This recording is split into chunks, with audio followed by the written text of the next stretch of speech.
Instrument ka ni Lord para makita ko yung mga bagay na hindi ko inakalang pwedeng mangyari sa akin. So, Casey, I'm super thankful sa'yo. Kasi sa 8 bilyong tao sa mundo,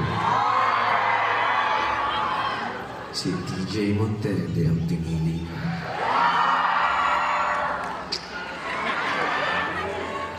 Make-up ko.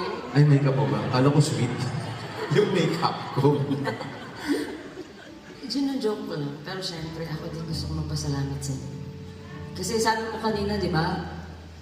Tinulungan kitang makita yung mga bagay na hindi mo nakita. Ganun ka din sa akin. Kasi akala ko dati, akala ko dati kailangan kong baguhin yung sarili ko para sabihin ng mga tao na bagay tayong dalawa. Na akala ko I had to look a certain way, sound a certain way, speak. Pangako ko din sa'yo, hindi kita binitawan.